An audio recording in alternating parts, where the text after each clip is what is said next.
कितना बेहतरीन है यहाँ पर, स्वर्ग है ससुराई। यहाँ बहुत ही टूरिस्ट प्लेस रहता है, लगता है जैसे कोई फिल्मी दुनिया में घूम रहे हैं। घूमने के लिए लोग बहुत जाते हैं शिमला वगैरह में। गर्मी के दिन में समुद्र किनारे मत चल जाना, मारेगा झाँस जाएगा, चमड़वा जल जाएगा। बहुत सुंदर दिख रहा है उत्तराखंड का, लेकिन गोवा मेनली पर्यटकों पे ही डिपेंड है। वहाँ पे टूरिस्ट बहुत ज्यादा जाते हैं, और टूरिस्ट कहीं भी जाएंगे तो वहाँ इकोनॉमी बहुत ग्रोथ होगी। जैसे वैष्णो देवी लोग जाते हैं। यहाँ का सबसे प्रसिद्ध घाट है दो घाट, 24 घंटा 360 दिन चिता जलती रहती है। अगर तुम एक हफ्ता बैठ गए ना मणिकर्णिका घाट पे।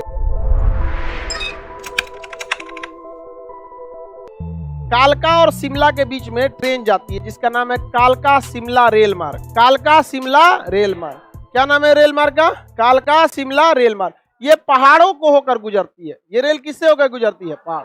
इसलिए टूरिस्ट लोग कहाँ घूमने जाते हैं? कालका शिमला रेल मार्ग पर। कहाँ जाएंगे? कालका शिमला रेल मार्ग पर। ये बहुत ही टूरिस्ट प्लेस रहता है। ये देखिए चारों ओर से क्या रहेगा? बर्फ रहेगा, अब बीच से क्या निकलती है? ट्रेन। लगता है जैसे कोई फिल्मी दुनिया में घूम रहे हैं। देखिए हम लोग को फुर्सत मिला है इतना जाके ट्रेन से घूमने का। ऐसे देखिए कितना बेहतरीन है यहाँ पर, समझ में आ गया कि नहीं आ गया? तो अभी मन से पढ़ाई लिखाई कीजिए, अच्छे से सेटल हो जाएगा।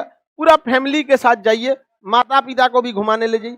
बाप के पैसा से घूमने में मजा नहीं है, बाप का पैसा उड़ाने में मजा नहीं। मजा कब है? जब पैसा आपका हो। अब पिताजी उड़ाए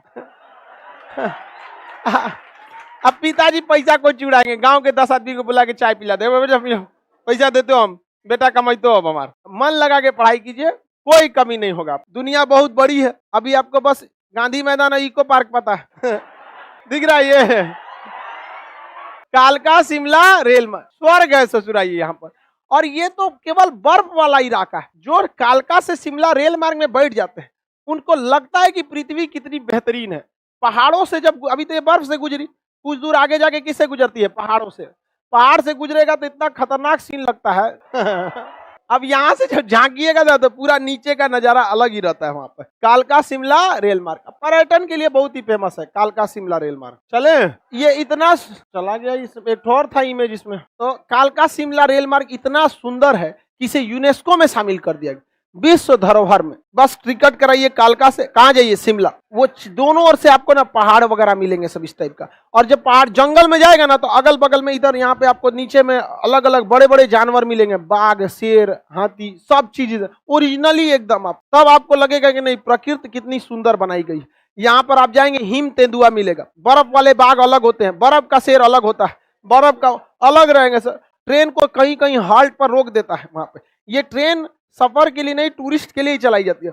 जो जंगलों में जहाँ पे जानवर ज्यादा रहते हैं वहीं ट्रेन वहां रोक देगा।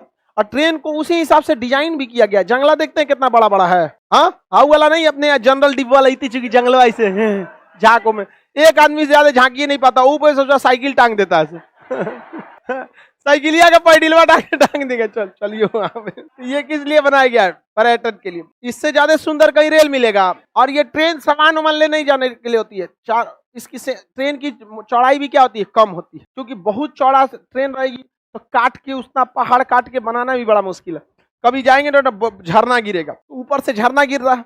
अब जब पहाड़ से झरना गिरता है तो पहाड़ से सट के निकलेंगे तो नहीं भीगेंगे। जैसे कैसे किसी छत पे से पानी गिरता है तो छतवा से सट के निकल जाइए, इसे भीगेंगे। उसी तरह पहाड़ से जब झरना निकलता है तो ट्रेन पहाड़वा से सट के निकलती है, वहां पे वहां रोक देता है। यहाँ पे देखते रहिए, यहाँ झरना ऊपर से नीचे आ रहा है। कहीं पहाड़ के बीचों बीच से निकल जाएगी सुरंग से, कहीं सूखा पहाड़, कहीं पूरा हरियाली वाला बर्फ वाला। वो एक लंबा सा सफर रहता है कालका शिमला रेल मार्ग का। उस दौरान आप पूरी प्रकृति को देख सकते हैं। इसे किसमें रखा गया है? और वो तेज लेके नहीं जाता है, वो आपको सफर कराने थोड़े ले गया। वो किस लिए ले गया? घुमाने ले गया। अब हिमाचल प्रदेश की राजधानी शिमला एकदम निचले भाग में मिलेगा। शिमला मिर्च बड़ी फेमस है जी, कैप्सिकम बोलते हैं उसे। क्या बोलते हैं? कैप्सिकम। तो तीता नहीं होता है, तहड़िया बराबर होता है। वो काहे ने काहे खाता है उसको? झोर बनाने के लिए मैगी में डालता है, ग्रेवी हुई गाढ़ा करने के लिए, झोर बनाने के लिए डाल देता है उसको। ये जगह कौन हो गया? शिमला। पर्यटन के लिए बहुत बेहतरीन जगह है शिमला। घूमने के लिए लोग बहुत जाते हैं शिमला वगैरह में छुट्टियां मनाने। गर्मी के दिन में, ठंडी के दिन मत जाना, मरवरा के चलाओगे लोग, उतना बर्दाश्त नहीं कर पाओगे। गर्मी जब यहाँ भयानक पड़ेगी तो शिमला में भयानक ठंड पड़ती है।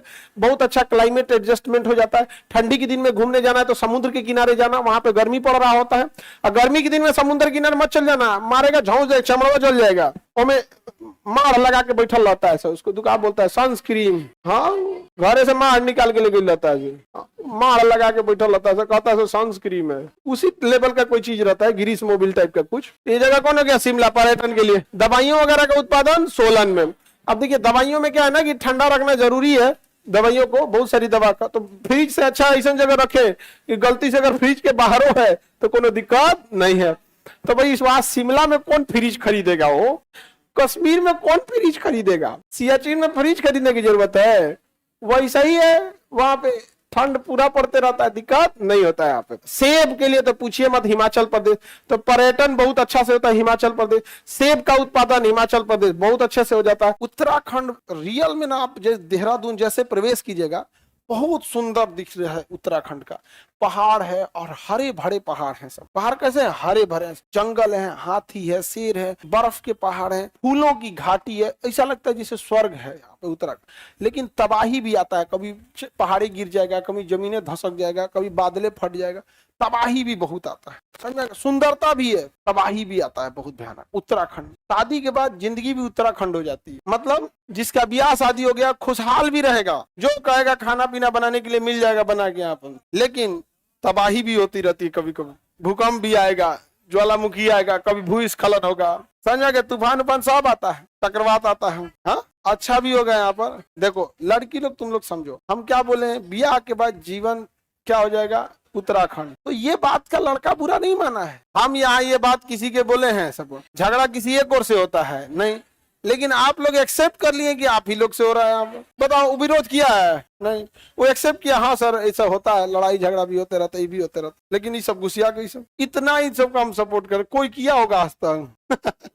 पक्का किसी ना किसी का जिंदगी उत्तराखंड होने वाला है सर यहाँ बहुत अच्छा जगह है, रियल में देहरादून बहुत अच्छा। जो देहरादून रह गया उसको पटना अजीब लगेगा, वहाँ पहाड़ वाला, वहाँ हम लोग का सेंटर है, जाते हैं लोग तो इतना बेहतरीन मौसम होता है जिसका कोई हद नहीं, लेकिन जाम लगेगा बाप रे बाप इस शहर से उस शहर तक जाम लगता है।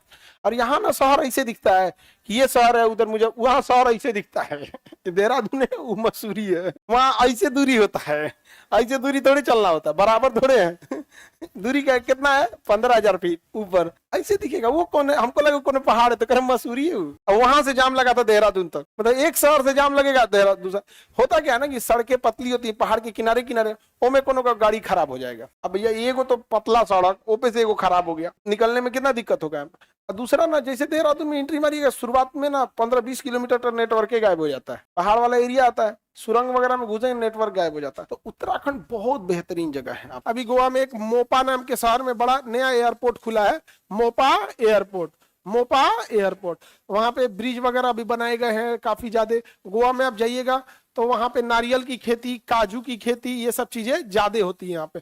लेकिन गोवा मेनली पर्यटकों पे ही डिपेंड है, वहां पे टूरिस्ट बहुत ज्यादा जाते हैं, और टूरिस्ट कहीं भी जाएंगे तो वहां इकोनॉमी बहुत ग्रोथ होगी, क्योंकि पर्यटन जैसे पर्यटक आता है पैर रखते हुए पैसा देना चालू करता है, और जब तक चल नहीं गया तब तक पैसा देते रहता है।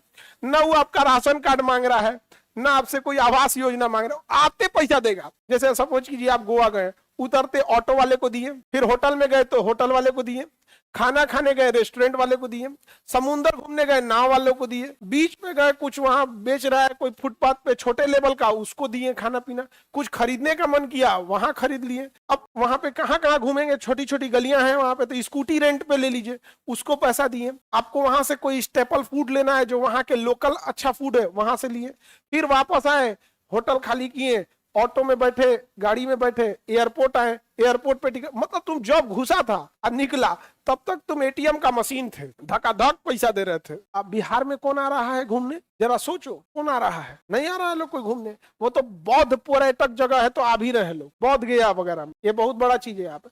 अब जैसे अयोध्या में राम मंदिर के दर्शन करने तो लाखों लोग जाएंगे, लेकिन सीतामढ़ी में कौन आ रहा है, बहुत कम। दुर्दशा है, जाके देखोगे तब नहीं समझ में आ गया। और अगर हम लोग हल्ला कर दे कि बिना सीता मैया का दर्शन कर ले राम जी के दर्शन करोगे तो कौन सी पूरा होगा तुम्हारा, तब डरे लोग आएगा, नहीं समझे। अब तो विकास होगा कि नहीं होगा यहाँ पे, हकीकत में भी है। सीता जी के बिना उनके पूजा कैले चल जाता है लोग राम जी के पास। दोनों जगह जाना चाहिए तो सीतामढ़ी डेवलप हो जाता कि नहीं। तो गोवा के साथ प्लस पॉइंट क्या है, वहां पर्यटक जाते हैं और इतने पर्यटक है कि वहां किसी को कोई काम झाम झमेला ही नहीं, कोई दिक्कत नहीं। बैंक से 5 को स्कूटी निकाल लिया, टेंशन फ्री दे दिया, स्कूटी चलाइए, आपका एक दिन का 200 300 100 2 जो भी लेगा वहां पे चलाते रहिए, फ्यूल भरवाइए, चलाइए, जाने के टाइम रख दीजिएगा, दे दीजिएगा वहां पे, आपका आधार कार्ड वगैरह जमा कर लेता है। समझ में आया कि नहीं गया। तो गोवा किस चीज के, गोवा की इकोनॉमी मेनली किस पे है, पर्यटक, पर्यटक के लिए। समझ में आ गया कि नहीं गया। जितने पर्यटक जाएंगे खूब अच्छा से होगा वहां पर। और कहीं भी देखो, जैसे वैष्णो देवी लोग जाते हैं तो उस एरिया में ना लाखों लोगों को रोजगार मिलता है। आप किसी भी मंदिर उंदिर के पास जाके देखो या किसी बड़े मजार के पास देखो, हजारों लोगों का रोजगार चल रहा होता है केवल उसी से। तो पर्यटक उसका बहुत बड़ा चीज है। आगे बढ़े तो ये तो समझ में आ गया, किसी को दिक्कत नहीं। गोवा में वाराणसी गंगा नदी के किनारे है, यहाँ पे गंगा और यमुना का संगम कहाँ होता है, इलाहाबाद में होता है। कदो कहीं बनारस में संगम करा दिया। गंगा नदी के किनारे कौन है, बनारस। घाटों का शहर किसे कहते हैं, बनारस। यहाँ का सबसे प्रसिद्ध घाट है, 2 घाट, दशाश्वमेध घाट आरती होने के लिए, समझ, एक मणिकर्णिका घाट। मणिकर्णिका घाट पे 24 घंटा 360 दिन चिता जलती रहती है। वो घाट ही बनाया गया है चिता के लिए। समझ गया कि नहीं आ गया। ये जो तुम कमरा, क्लासरूम इतना बड़ा देख रहे हो, इतना में लकड़ी साज के रखता है, उसको पता है कि आज इतना निकल जाएगा। वहां जाओगे तो हिसाब ऐसे होता है कि हाँ आज लगता है मतलब 300-400 कुंटल लकड़ी लगेगा, मतलब उतनी लाशें आएंगी जलने के लिए। अगर तुम 1 हफ्ता बैठ गए ना मणिकर्णिका घाट पे, तुम्हारा पढ़ाई लिखाई समाज इस सब से मन उब जाएगा। अजीब देखोगे तुम यहाँ पे। सबसे अफसोस कब लगेगा, जब कोई बूढ़ा इंसान मरता है तो उतना अफसोस नहीं लगता है। जब तुम्हारे सामने छोटे बच्चे आएंगे जिनकी उम्र 4 साल 5 साल 10 साल, कोई 20 साल 25 साल, यंग लड़का कोई एक्सीडेंट में गया, कोई जहर खाया, सुसाइड किया, मर गया, बीमारी है यहाँ पे। तो मणिकर्णिका घाट बनारस का इतना अजीब टाइप का तुम्हारा मतलब कर देगा जिसका कोई हद नहीं। सांसारिक दुनिया ही खत्म हो जाएगी। और हम लोगों को शमशान घाट को शहर के बीच में रखना चाहिए था। शमशान घाट और कब्रिस्तान ये शहर के बीचों बीच में रहता और सबसे व्यस्त चौराहे के पास, तो इंसान अपनी औकात देखता आते जाते और उसको समझ में आता है कि इंसान की औकात क्या है, इस मिट्टी में मिलेगा, चाहे जल के मिट्टी में मिले या गल के मिट्टी में मिले, जाएगा इसी मिट्टी में। नहीं समझ में आ गया। दफना दिए, कुछ दिन में गल जाएगा शरीर, जला दीजिए, तुरंत राख बनेगा, गंगा में क्या किया जाएगा, बहा दिए जाएंगे यहाँ पे। तो हम लोगों ने क्या किया, कहाँ बना दिया, साइड में। अब कोई जाता है देखने, नहीं, अब कहता है अशुभ जगह है, वही परमानेंट घर है, जाना तो वही है। तो दशाश्वमेध घाट के लिए प्रसिद्ध है, मिठाई के लिए फेमस है। और बनारस का क्या फेमस, साड़ी, पान, बनारस का पान। आगे बढ़े, किसी को दिक्कत तो बोलिए। तो बनारस की साड़ी प्रसिद्ध है, बनारस का पान प्रसिद्ध है, और बनारस में मिठाई, BHU सब चीज फेमस है। हा? मिठाई कौन फेमस है, मिठाई का। अब वहां की मिठाइयाँ अच्छी अच्छी होती है, वेराइटी की मिठाई होती है। पटना वाला मिठाई थोड़ी होती है, एक को जनबे करता है, छेना वाला, छोट कर दिया छेना, पर कर दिया एटम बम, पीला कर दिया चमचम, क्रीम डाल दिया उसमें, दुका कर दिया उसमें रस मलाई, तन से एगो दुगो बादाम बीचवा में से फाड़ के साट दिया, तो दुकान जो अजब हाल करेगा। यहाँ पे कुछ ना कुछ करते रहता है। यहाँ पे एक मिठाइया है, ओकरे घुमा फिरा के कर रहा है यहाँ पर।